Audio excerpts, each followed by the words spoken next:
Welcome back to the channel. I am Dwania Peele. And I'm Brooke Gordon.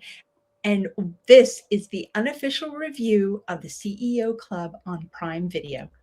Oh my gosh, every episode we're breaking down the real leadership moments, the tough decisions, the wins, the misses. Ooh, and those lessons that every entrepreneur should be paying attention to. And we're not just here for surface level commentary, folks. Nope, we are here for the strategy, the mindset, and that CEO level perspective. So if you've watched the episode, now we're on episode 7, you have 6 episodes to watch. Join in, but if you haven't watched it yet, still join in, catch up on our reviews, catch up on the episodes, because we are about to unpack what really happened. So Brooke, before we get into it, I need to also remind people that I need you to like the video, subscribe to the channel, and share this with your fellow entrepreneur girlies, because we don't want anyone to be left out. This is a really, really cool series, I should say. I've been loving this series. And I know last time I promised you I was going to go out and look up the music because it is a soundtrack on fire. Oh my gosh. Literally. If you actually listen, you'll know because that's the opening. And there is legitimately a playlist. So okay. I found a couple of playlists together. Oh, beautiful, beautiful. I get it. So here's who's on it. We've got Talia, of course. We have Hash, who we were introduced to in a previous episode. Yeah. You may have heard of the Red Collective. Oh. Yeah. There's Vanacore Music. And then there's a few others as well. But I would say those 4 are the ones who are like the mainstay on this soundtrack. And I was listening to it on repeat. And in fact, someone was asking me, what do you want your song to be? And I'm like rethinking everything. I was like, oh my gosh, I love all these songs. There's songs that I have not had in my music, because music nowadays is much harder to get exposed to if you need to know someone to know or have it pop up in a recommendation. And so this has been awesome for me because this is not the kind of music I normally listen to, and I'm loving it. I'm so glad you did the homework. And I'm also happy that the CEO Club folks, they really thought everything through. Not surprised at all because of the level of detail of thought that has gone into this series. I really enjoyed it. Yeah. So now that everyone is going to be listening to the soundtrack, I believe we should put the link in the description so that everyone can add it to their playlist. We'll do that for you. We'll do that. This episode, all on the table. Yeah. Yeah. Right? Yeah. Oh, and we start again, deeply emotional moment with Lauren and Talia. She's come to visit her at the Greenwich house. And this home is so important to her because it really represents a place for her. Deep friend. Well, first we see a deep friendship and the love those two have. And so there's a couple things that popped out for me here. One of them was, I didn't realize that JR's name is Jared. She starts talking about him. We get a little more glimpse. Yeah. And 2 things she says. One of them, she's had the house since 2018. So she talks about the kids growing up. And I didn't make the connection. They're her grandkids who grew up in this house. And you're hearing about the like up and down with their bicycles in the hallways and like all these things happening.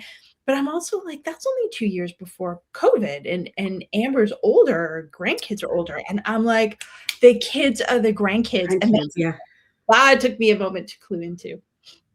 Yeah. And, I was also impressed with the fact that, well, we also see this in Lauren. She will make a decision when she's ready to make that decision. And she made the decision without saying anything to her daughter.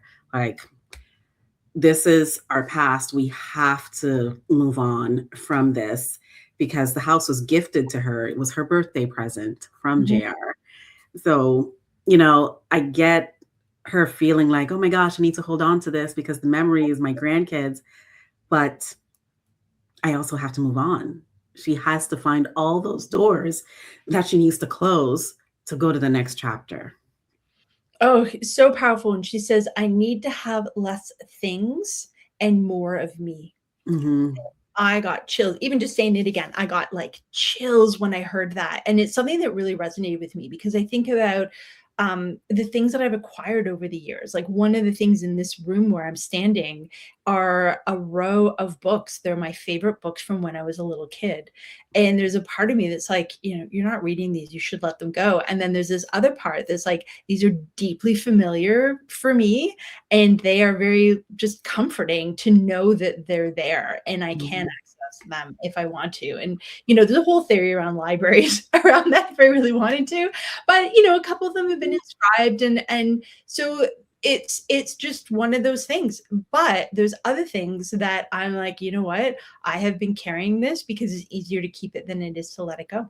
Yeah, yeah, it is a lesson for all of us too, because then we have to think of our thought process when it comes to letting go Mhm. and how we go through the emotions. Like, is it an emotional attachment? What will it feel like without this item? Versus what does it feel like when you know you have this item, but you haven't even looked at it, you haven't even appreciated it. Yeah. Yeah. There's like a bless and release phrase. Some of you might be familiar with that one. And my mom has been doing that. I'm not sure if you ever get this, but I'll suddenly get like, "Oh, by the way, I'm blessing and releasing these to you so that you can figure out how to let go of them. And I've given them to someone in the family." And I'm like, "Oh no, oh no, oh no." Not my mother. My mother loves to throw things out, whether they're important or not. She gives you your important documents when you decide to move out. But all the other things, like, I give you a prime example. My mother will call and go, "How many racks are in your oven?" I'm like, "Three." "Why do I only have one?" "Maybe because you threw out the other two because you didn't think you needed them." And that would be the truth. So my mother is not going to be, "Oh, I'm blessing you." No, it's already in the garbage. She Oh, does not hold on to things. I am kind of like that. I will hold on to things, but when I'm ready, I can clear out and I feel okay about it. I feel so I can, but, I really felt that when she said that, she was, like, speaking to me, like, one of those moments. This was my fire to do that myself, and I loved it. And then we see her doing that, Mhm, everything's boxed up, the things that are gonna stay, where things are being routed to, what's being released. mhm. And then she has this moment, and then you see exactly that. This, "Okay, we're done. I'm leaving. I need to go, like, right now," because you can tell that if she doesn't get up and move, she's summoned the energy and the will, and if she Yeah. doesn't do it, she's not going to, and she walks out, and I cried. I cried when she walked out. Ugh. Yeah, I felt that emotion. I felt that emotion, but I was also happy for her next chapter, you Mhm. know? Yeah. Yep, very much so. Hmm. And then in the next scene, we see our friend Winnie. Oh, and her mom and her grandmother. Mhm. And I thought this whole episode around Winnie was it, yeah, it was sweet. She brought her grandmother and her mother to New York City and she wanted to surprise them. So, they're not sure what the surprise is, but I think was it the grandmother was trying to find out because she always loves to find out about a surprise. The mom's digging, and she's like, "Okay, I've got some clues," and yeah. Yeah. And then they all went to Penguin Random House Yep. and, they deduced that it was about a book because she's always been saying she's writing a book. But to see the illustrations and to see their faces when they got to the conference room and they saw the pictures Mhm. from childhood of Whitney and, them. And, the grandmother pointed out, the leopard print, because apparently Winnie got her love for that print from her grandmother because that was her grandmother's favorite print to wear. And then you saw the illustrations and, oh my gosh, like, the moment where I think every time we talk about Winnie, we love her quirkiness, and she always has these really cool one-liners where things are either really grounded or they're really just fun because she wants to have fun. And, her grandmother is like, Lord, you can take me now. And she's like, no, no, no, no, Lord, that was a joke. That was a joke. She didn't mean it. But, it's nice for her to be able to see her grandmother feel so fulfilled and so proud of her. Yep. She feels like it's okay if I go now because, everything is good. Oh, it was so lovely. And I thought one of the things that was really beautiful, she talks about how she was told as a child she was beautiful. And then people started telling her she wasn't. She's so driven. You see her mission Mhm. is really about like this book, the SPF skincare line, everything is about what she had needed when she was little. And she says, I want kids to know and hold on to how beautiful they are and all the things that make us human beyond our skin. And I was like, Yes. oh, that's so lovely, like really Yes. lovely. And, one line, I didn't even write this down, but I think this is the exact line you just reminded me. She's like, I've always been told that I was beautiful, but I forgot when I was told I was not. Yeah. And I was like, oh, because Mhm. it is true. Like, you can know you're beautiful, you can get that encouragement, and then someone can tell you that you're not. And it can just be that little moment where you don't get to bounce back and go, psh, I already know me. They might have gotten to you. So yeah, it was a beautiful moment. It was Definitely. powerful because she goes from talking about how, again, we talked at the beginning about this. Remember, Talia had just like this string of words to describe herself, and singer. And so here we see it, but with a lot more, a lot of intention with what's coming from Winnie. So she's like, Yeah. I'm a model, I'm a business owner, and now I'm an authoress. And Yeah. she's says specifically, I'm adding to my resume. Yes. Found that really interesting. And Mhm. then we go from this like power moment to her talking about how when she was little, it's not even that they didn't tell her she was beautiful or told her she was not beautiful. It was so much more frightening than that. There were kids who ran away because their parents had said they can't play with her because they treat her skin condition as a transmissible disease. Yeah.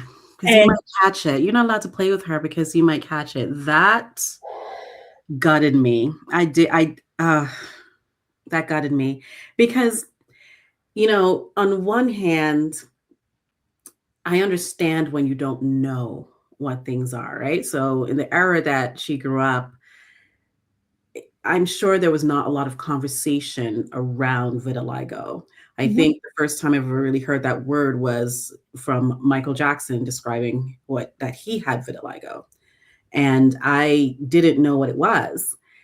And I can imagine growing up in that time, people are because her skin does change over time. People are going to think that, oh, it's something that is transmissible, and I don't want my child to have that. Then you're teaching that to your child. Your child might not necessarily want to run away, but they feel afraid and they're running away. And then as you get older, we know teenage girls. We were teenage girls. We were mean. Right? It's the word that comes to mind. Because you're Yeah. not on the playground in the same way anymore. This is Mhm, happening, like, behind closed doors in bathrooms where, mhm, there's not a lot of visibility, and she doesn't talk about that, but you can only imagine how much worse it gets over time for her. And so mhm. when she talks about how important everything is to, "These are the things that I wanted," you see it so strongly, and it was just her mission. We talk about mission, vision, values. Mhm. One of the things that I'll always talk about when working with a client is, okay, great, you've put these down on paper. They're very admirable, they're amazing. What are you doing about it? How is it showing up in the business? Mhm. And we saw that previously. It looks like a lip applicator that's broken and you don't change the formula, you change the lip applicator because you need the SPF, like that's the core. Yeah. And so she was doing it. She was really bringing in her mission, vision, value into the business operations. And I find that is one of the things that a lot of businesses struggle with And so it really made me happy to see them showcasing that. Yeah, I agree. I agree. I think we should carry through with Winnie because there was a lot going on with her because, after all this and she's running around after the surprise with her mother and her grandmother, Kyle finally got a little bit of a break and decided, hey, we should go to Turks and Caicos. Mhm. And this was the moment where Winnie got engaged. That I gotta tell you, seeing that jet, how beautifully decorated it was, seeing her confusion as she comes on, it's like, "Oh, this is so pretty." How she's like I just said it was yes to the question. It had nothing to do with, like The ring. yeah, the ring was lovely, but that wasn't the point. Yeah. And I just loved that. Yeah, it was very sweet moment, and I'm so happy that they included that in here because that is a big part of her story. Because remember, we were talking in previous episodes about how they're trying to navigate their lives Mhm. somewhat apart because she's traveling to a lot of cities for work and he has to be in one city for work, and that one city does not necessarily have the modeling opportunities that Winnie needs. So to know that he's taking this next step with her is also giving her more reassurance in the fact that they're on that same path to what they both want, or at least we know what she wants, right? So that was really good. She's like, I'm a fiance. I love so much that he's brought her whole family in. And she's Yes. literally just said goodbye to them. She gets on a plane, and unbeknownst to her, so did they. And and so that brought me so much joy. And we really see that at sort of the very end, you find out a little bit more about the family dynamics, Yeah. about her relationship with his family, Mhm. and her whole focus is this wedding is a family union. Yes. It's like, oh, I yeah, there was so many really beautiful moments that Yeah. they in Winnie's story to really show for us who she is. And obviously she has a hand in how she gets portrayed. I have to assume, but it was really beautiful to Mhm. see. And I like the fact, I think when I saw that she was at the charity golf tournament for Kyle's charity, I like the fact that she brought him into the fold. Like, it's about me, but it's about us as well and about our family. And this is an important part of our family and an important part of what you're doing aside from playing basketball that's going to benefit a lot of women. And why not highlight it here? So And I really like that. we here we see values coming into personal life Yeah. where both of them were raised by single moms, and that idea of advocacy and awareness, which will keep coming up for her, uh, Mhm. is so important. And here she is engaged to someone who also sees and is looking for ways to bring advocacy. And so you really see so much potential and richness in their relationship. And yeah, considering it was from Lauren, where I was like gutted with grief, and then we switch over to Winnie, and in doing so, I think we also see this shift from someone who had a loving, long-standing relationship was to someone who's building that and is in the earlier stages of that. Mhm. And I love that contrast that they bring into this show all the time. And Winnie's always talking about wanting to have kids. And then we move to Hannah. Yeah. Yeah. Oh my gosh. Hannah. Mhm. Hannah is still trying to make sure she gets this going, right? And she decided to welcome people into her home and host an intimate breakfast. And we saw her practicing her pitch. Now, we talked about practicing in previous episodes. And, she is there even practicing, like, hi, I'm Hannah Brofman. She's like, well, do I have to say my name? They're in my house. They know who I am. But still, just Mhm. that welcome and hi, I'm Hannah Brofman. To think that someone at her level is practicing that lets us know that we can't skip over those little things because yes, she's inviting everyone into her home, but she also wants them to feel welcome. So she's going to introduce herself, right? That's the first thing you do. and her partner going through things, and of course her partner's like, what are you wearing? That's very important. Can we talk about that?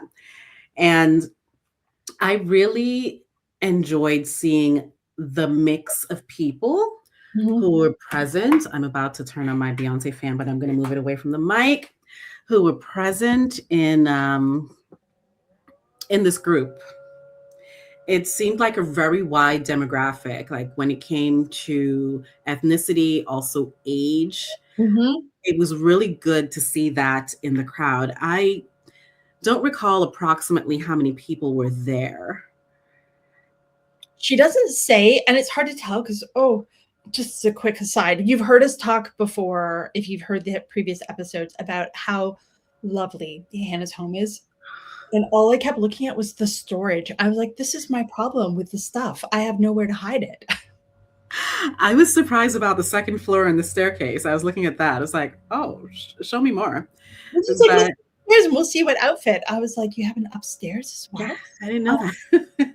no, But it's so it was really good because, she got up and she did her pitch, and we had this moment in the room of silence. I don't know if you want to talk about the pitch first before I go to the moment. love Yes. to before we go to the Yes. because I think it's really important. I mean, I think of Canadian small business women and how many times you've done like a practice the pitch sessions, and having someone hear you is really valuable. So she's got Jamie, who's the principal of her fund. Hannah's a general partner. And one of the things that really surprised me is she starts talking about how she's sweating, just practicing, she's sweating. And we've got Jamie saying, no, this is too technical. These you need to get down into layman's terms. And I'm thinking these are people in the field, and how conflicting we get of advice. You need to like speak to the people in the room. And here's Mhm, Jamie saying, no, we need to make sure that we're really clear. You're not raising a fund, you're getting outside capital. Like mhm. she's using the terms and really thinking about it. And there was a little part of me that's like, interesting. Hannah's not a fabulous speech writer because she doesn't do a lot of speeches. She Yeah, does a lot of video and content creation, but she's not necessarily doing rehearsed speeches. yeah, and she And gets interviewed a lot, so she has that back and forth, so she doesn't have to do the monologue component too often. right. And so that practice piece I thought was really the feedback. What are you wearing? Let's practice that too. And then she gives the talk, and then there's silence. And Yeah. of course, because we're on camera, they hold the silence from sure longer than it was. But you're in this moment of, oh, what Like, happened? somebody say something. And, I was also surprised in the difference between the amount that was being asked for, because typically they say it's 250K as the buy-in. Yeah, And in this instance, they dropped it to 50. yeah. And then we waited and waited and waited. And I was like on my couch going, I held my breath. And then, someone's like, well, I'll start it off with 50K. And then I think there were three people Mhm. at that moment that we saw, but it seems as though they had more because she said that they met their quota. Right? And I think it was really powerful that the first person to say, I'll start it off by making the commitment for 50K is a man investing in women's health. Women. I Yes. loved that. I Yes. also loved that, someone else said, okay, I also am going to do it. And, what are we going to do now? And like literally calls out to this group and says, like, who's in with me? And I thought that was really lovely because then you start seeing hands go up. Mhm. Yeah. Yeah, I do like it. And it brings that sense of community because it's like you're in her home. Mhm. She is bearing her all to you. And that is probably why her partner wanted her to use basic terms, because it doesn't seem so office like, so pitch like. It seems like you're in my home having breakfast and I'm asking you for a favor because this is for something greater than me. Yeah. And I want to talk about that because she talks about how her sweet spot, yes, women's health needs to be addressed by government. And then she kind of is like, we'll talk about that another time. And then the sweet spot is private investment and private companies in Mhm. the 5 to 10 million. And getting to 5 million, you are well on your way if you're doing 5 million in revenue. Like that is an effort in and of itself. That is Mhm. real. Not only is it a sweet spot, it is an established sweet spot where Yeah. capital can really make a difference because you've done the hard stuff to get there. And I found that really interesting. Mhm. Mhm. I am very happy that we did get that in a nice little bow because I was nervous from episode 1, wondering if we were going to get there. So it was really good to know that Hannah did indeed accomplish her first close. So, She did. And I think it's really important because we don't often talk, like she talks about how she's really comfortable with cap tables, and this is mhm. different. So she's Mhm. running a $40 million fund. She wants to raise the first 15%, which is about 6 million. She must have 4 in hand because what she talks about is the last 2. And it's not the last 2 on the 40, it's the last 2 on the 15%. Yeah. And that's what she's closing. And so when we talk about like knowing your numbers, it's also realizing that knowing your numbers has some context around it. And I found it really helpful how open and transparent they were about this. Mhm. I agree. I agree. Whew. The other piece before we leave her, I also love that she and Jamie are like, no more events until next quarter. And it was also really interesting to see how tired they are. Yeah. Yeah. Yes. You saw the relief Hmm. once the event was over and once they know that they have made their quota. It's like, okay, we need to take a breath because there is another step coming, but we need to take that breath. Yeah. And this is part of that contrast because we have Winnie who's dreaming about starting a family with Kyle. And then on the flip side, we have Hannah who's like, okay, there needs to be balance between what there is with the work and how much I love it. And the fact that this fund is going to be bigger than herself. Yeah. And the flip side of that is she needs and wants time with her family. And we get to see a little moment of that. Yes. So from Lauren to Winnie to Hannah, Mhm. now our girl Dahlia. I know. I do love seeing her on my screen. Mhm. I think her smile just makes me smile immediately. And, she talks about all the things that she has. Now, I want Gosh. to understand because it doesn't seem like she's licensing her name to all these things. It seems like these are her brands. Am I wrong? I am not sure. She never gets into the structure. What she does talk about is the depth. So she's got a home line and a jewelry line and a Mhm. clothing line and a A makeup shoe line, line. shoe line. I'm pretty sure there's perfume as well. Yeah. And all of that is separate from the music. Yeah. Yeah.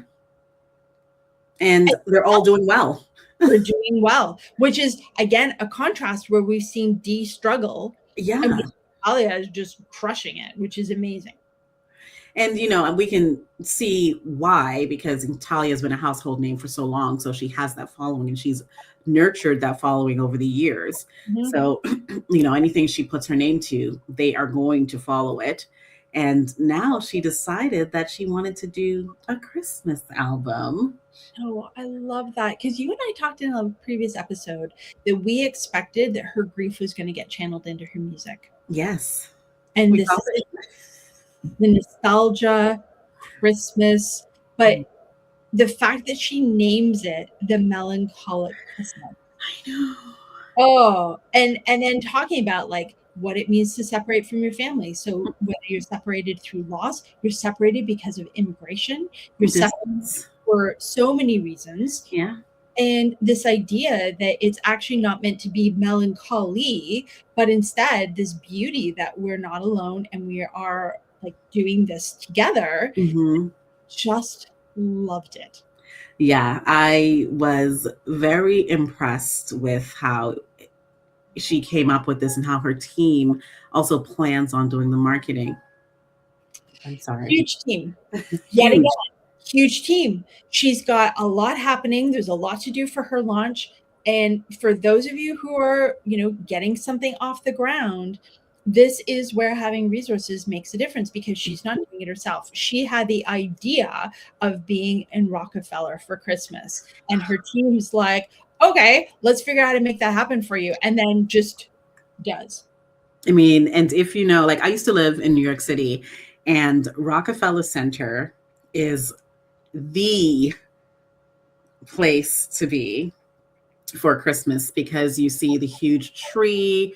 It's where everyone goes to do ice skating. That's the only time I've ever been on skates in my life. And, you know, it's kind of like how I'm trying to describe the feeling, but you just get so overwhelmed with the spirit of Christmas when you're there. And they usually have this tree lighting ceremony, and that is where Talia was singing. So it's a once in a lifetime experience. Usually, when you think of these things, like, you know, I still remember when Mariah Carey did it because I love her so.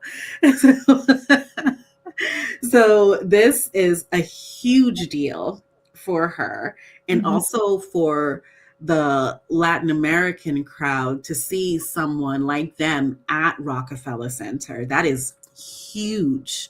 And Mhm. to be able to sing her songs in another language, huge accomplishment.